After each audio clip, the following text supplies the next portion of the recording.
আর ইবাদতটা কেমন হবে এটা আল্লাহ পাক রব্বুল আলামিন বলে দিয়েছেন। আর কেমন ইবাদত করলে আল্লাহ তাআলার সাথে সাক্ষাৎ করা যাবে এটাও আল্লাহ পাক রব্বুল আলামিন জানিয়ে দিয়েছেন। কিন্তু মুসলমান দুঃখের বিষয়, আজ আমি আপনি আল্লাহ পাক রব্বুল আলামিন যেটা চলতে বলেছেন, যে হুকুম আহকাম মেনে চলতে বলেছেন, সেগুলো আমি আপনি ফলো করি না। আল্লাহ পাক রব্বুল আলামিন কেন আমাকে আপনাকে হায়াত দিলেন? আল্লাহ পাক রব্বুল আলামিন কেন আমাকে আপনাকে মওত দিলেন? আল্লাহ পাক রব্বুল আলামিন এটা বলে দিয়েছেন, আমি আমার বান্দাদেরকে কেন হায়াত দিয়েছি, কেন আবার মওত দিয়েছি, এটা আল্লাহ তাআলা বলে দিয়েছেন। আল্লাহ পাক রব্বুল আলামিন যে কেন হায়াত দিয়েছেন এটা নিয়ে যদি আমি একটু চিন্তা করি, একটু গবেষণা করি, তাহলে আল্লাহ পাক রব্বুল আলামিন এতটুকু চিন্তা করার কারণে আমি আপনি এই দুনিয়াটাই খাঁটি ইমানদার হয়ে যাব। কিন্তু আমার আপনার একটু সময় নাই যে আল্লাহ পাক রব্বুল আলামিন কেন আমাকে হায়াতটা দিয়েছেন, কেন আবার মওত দিবেন, এটা নিয়ে কখনো আমি আপনি চিন্তা করি না। আল্লাহ তাআলা কোরআনে বলেন, আল্লাযী খালাকাল মাউতা ওয়াল হায়াত, আল্লাযী খালাকাল মাউতা ওয়াল হায়াতা লিয়াবলুয়াকুম আইয়ুকুম আহসানু আমালা। আমি আল্লাহ পাক রব্বুল আলামিন বান্দাদেরকে হায়াত দিয়েছি এবং মওত দিয়েছি। খালাকাল মাউত ওয়াল হায়াত, এই দুটো জিনিস আমি দিয়েছি, এটা আমাদেরকে একটা পরীক্ষার জন্য। এ মুসলমান, পরীক্ষাটা কি আমার একটু জানার দরকার। আল্লাহ পাক রব্বুল আলামিন হায়াত দিল, মওত দিল, কিন্তু কি জন্য দিল এটা আমার একটু জানার দরকার। আল্লাহ বলে, আল্লাযী খালাকাল মাউতা ওয়াল হায়াতা লিয়াবলুয়াকুম আইয়ুকুম আহসানু আমালা। আমি আল্লাহ পাক রব্বুল আলামিন এই জন্য হায়াত এবং মওত দিয়েছি, যাতে করে আমার বান্দা আহসানু আমালা, সুন্দর আমল করতে পারে। কি জন্য দিয়েছেন বলেন? যাতে করে বান্দা সুন্দর আমল করতে পারে। সুন্দর আমল করলে কি হবে এটা আল্লাহ তাআলা বলে দিয়েছেন। আমি আপনি যে সুন্দর আমল করব, নিজের জীবনকে নবীর সুন্নাত তরিকায় গড়ব, এটা করলে কি হবে আল্লাহ পাক রব্বুল আলামিন এটাও কোরআন কথা বলে দিয়েছেন। আজ আমি আপনি এই দুনিয়া নিয়ে ব্যস্ত থাকি, দুনিয়াতে কিভাবে সুখে শান্তিতে থাকা যায় এটা নিয়ে আজ আমি আপনি ব্যস্ত।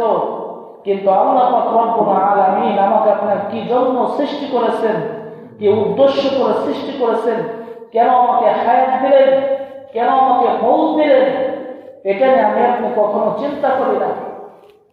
আল্লাহ বলেন, আমি আমার বান্দাকে হায়াত এবং মওত দিয়েছি, কে কত সুন্দর আমল করতে পারে।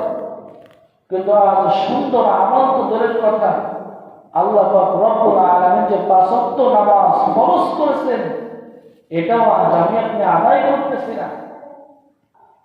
আল্লাহ পাক রব্বুল আলামিন সুন্দর আমলের কথা বলেছেন, কিন্তু আজ নামাজই বাদ দিতেছি, রাসূলের তরিকা বাদ দিতেছি, রাসূলের তরিকা বাদ দিয়ে নিজের জীবন যা মন যা চাইতেছে সেটা নিয়ে আজ ব্যস্ত আছি। আল্লাহ বলেন, হায়াত করতেছি সুন্দর আমল করার জন্য। আর এই সুন্দর আমল করলে কি হবে? কাল কিয়ামতের ময়দানে আল্লাহর সাথে সাক্ষাৎ হবে না। সুবহানাল্লাহ। আল্লাহ তো অপরাধে কি বলেন, ফামান কানা ইয়ারজু লিকা রাব্বিহি ফালইআমাল আমালান সালিহা। কোন বান্দাকে আসো আমার সাথে সাক্ষাৎ করতে চাও, কোন বান্দাকে আসো আমাকে ভালোবাসতে চাও, আমাকে দেখতে চাও। দুনিয়ায় কোনো ব্যক্তিকে যদি আমি আপনি ভালোবাসি, তাকে যে মূল্য হোক না কেন তাকে দেখতে মন চায়, চোখের সামনে আসুক এই মনটা চায়। কিন্তু যে আল্লাহ পাক রব্বুল আলামিন আমাকে আপনাকে এত সুন্দর করে সৃষ্টি করেছেন, হায়াত দিয়েছেন, মৌত দিয়েছেন, সে আল্লাহকে আমাকে আপনার কখনো দেখতে মন চায় না। দেখতে মন চাইবে কি করে? আল্লাহ তাআলা যেভাবে চলতে বলেছেন, যে হুকুম আহকাম মানতে বলেছেন, সেটা তো আজ আমি আপনি মানতেছি না। এই দুনিয়া ক্ষণিকের দুনিয়া এসে এই ক্ষণিকের দুনিয়ার প্রতি মহাব্বত আমার আপনার হয়ে গেছে। কিন্তু আল্লাহ বলেন, ফামান কানা ইয়ারজু লিকা রাব্বিহ, কোন বান্দাকে আসমানের সাথে সাক্ষাৎ করতে চাও, ফালইআমাল আমালান সালিহা, তাহলে বেশি বেশি নেক কাজ করো, আমলে সালেহ করো, আমি আল্লাহ পাক রব্বুল আলামিনকে দেখতে পারবে। আরেকটা কাজ করতে হবে, ওয়ালা ইউশরিক বিইবাদাতি রাব্বিহি আহাদা, আল্লাহ তাআলার সাথে কাউকে শরীক করা যাবে না। কিন্তু আজ আমি আপনি এমন অবস্থা যা আল্লাহর সাথে শরীক করেন, নাউযুবিল্লাহ। তাহলে আল্লাহর সাথে সাক্ষাৎ করতে কয়টা কাজ করতে হবে? দুইটি কাজ। কয়টি কাজ বলেন? দুইটি কাজ। আল্লাহকে পাইতে হলে দুইটি কাজ করতে একবারে সহজ। একটা হলো আমলে সালেহ, নেক কাজ বেশি বেশি করতে হবে, ওয়ালা ইউশরিক বিইবাদাতি রাব্বিহি আহাদা, এবং আল্লাহ তাআলার সাথে কাউকে শরীক করা যাবে না। এই দুইটি কাজ যদি জীবন গড়তে পারে, এই দুইটি কাজের মতো যদি করতে পারে, তাহলে এই দুনিয়াতে সফলতা, পরকালে সফলতা। রাজস্থান সভা করার জন্য আল্লাহ তাআলা সকল কাম করার তৌফিক দান করুন। যা সুন্নাত চালিয়ে কবুল মাসনুত করুন।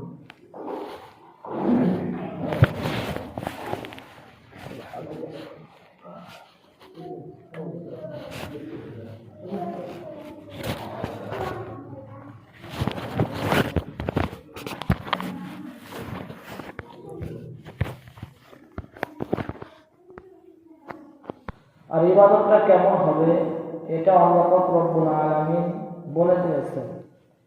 আর কেমন ইবাদত করলে আল্লাহ তাআলার সাথে সাক্ষাৎ করা যাবে এটাও আল্লাহ পাক রব্বুল আলামিন জানিয়ে দিয়েছেন।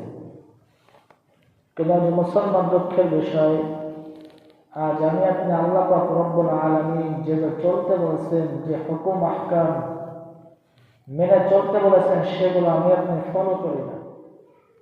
আল্লাহ পাক রব্বুল আলামিন কেন আমাকে আপনাকে হায়াত